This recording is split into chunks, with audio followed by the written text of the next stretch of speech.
ప్రకృతిం పురుషం చైవ క్షేత్రం క్షేత్రజ్ఞమేవ చ ఏతద్ వేదితుమిచ్ఛామి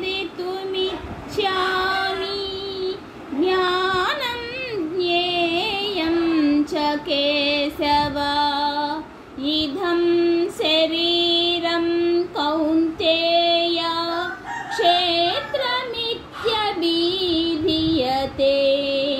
ఏతద్ యో వేత్తి తం ప్రాహు క్షేత్రజ్ఞ ఇతి తద్విదః.